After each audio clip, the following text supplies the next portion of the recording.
Rectang Connect, action agad! Kasali ka dyan, manali ka lang at lahat ng Isang magandang araw mga kasangbahay mula sa Luzon, Visayas, Mindanao at sa iba't ibang panig ng mundo. Ako po ang officer in charge ng Manila Police District, Police Brigadier General Benigno L. Guzman. Halalan 2025 sa Maynila, isang matagumpay na misyon. Naging mapayapa at maayos ang 2025 national at local elections sa Maynila.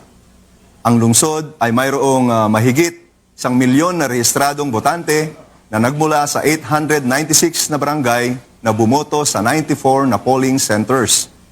Sa panahon ng halalan, napanatili ng buong Maynila ang green category nito, nangangahulugan na walang naideklara na election area of concern.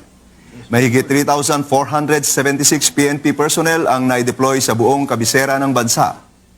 Mula panahon ng kampanya hanggang sa araw ng botohan, ay mayroong 661 personnel naman ang naideploy mula sa ating partner agencies, kabilang dito ang MMDA, ang Bureau of Fire Protection, Philippine Coast Guard at ang National Capital Region Command ng Armed Forces of the Philippines.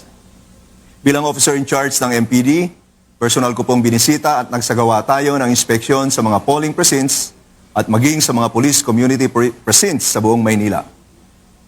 Matagumpay na naisagawa ang pagboto at naipahayag ng ating mga kababayan ang kanilang saloobin sa pamamagitan ng pagpili ng kanilang kandidato.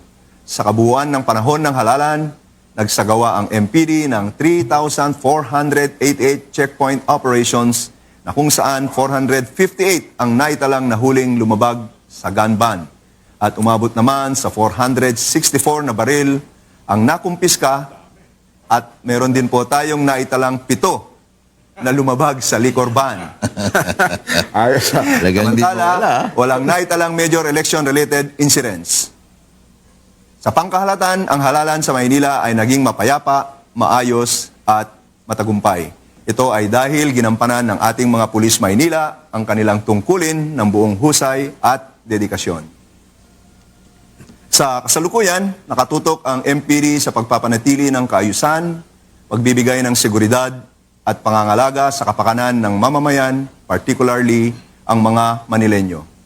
At para sa unang quarter ng 2025, mayroong naitalang 26.32% na pagbaba sa 8 focus crime at 4.06 na pagtaas naman sa crime solution efficiency dahil sa police-initiated operations ng police district.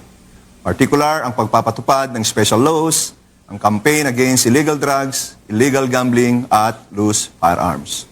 Ang tagumpay na ito ay resulta ng magandang relasyon sa pagitan ng pulisya at mamamayan. Ang mabilis na pag-uulat ng krimen ay malaking tulong sa ating pulisya upang magawa natin ng epektibo ang ating tungkulin. Dahilan upang bumaba ang insidente ng krimen sa kapitolyo ng bansa. Sinasakatuparan ng MPD ang mandato nito ng may disiplina, profesionalismo at matatag na determinasyon. Sa atin pong MPD hotline numbers, kami po ay nagpapaalala sa ating mga kababayan ng mga pulis Maynila ay nasa dulo lamang po ng inyong mga daliri. Maaari po kayong mag-text o tumawag sa mga hotline numbers at mga social media accounts ng iba't ibang istasyon na makikita ninyo sa inyong mga screens. Sa ngalan po ng aming Regional Director, Police Major General Anthony A. Abarin, Able Active Allied, ako po si Police Brigadier General Benigno Leonid Guzman, Officer in Charge ng Manila Police District. Sa MPD, mararanasan ninyo ang maayos na trabaho at tapat na serbisyo. Okay, pagbati naman po tayo.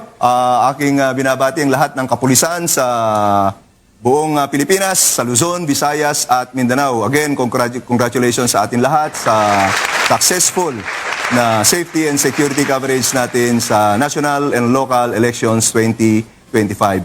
Binabati ko rin po ang aking Regional Director, Police Major General Anthony A. Abarin at ang lahat ng kapulisan ng NCRPO, lalong-lalo na po ang buong kapulisan ng Manila Police District, ang tinaguri ang Manila's Finest. And of course, sa aking pamilya, sa aking mga anak, Christine May, kay Kenneth Ian at kay Kevin Ivan at sa aking Mrs. ang Commandant of Cadets ng Philippine National Police Academy, si Police Brigadier General Vina H. Guzman. Magandang hapon po sa ating lahat.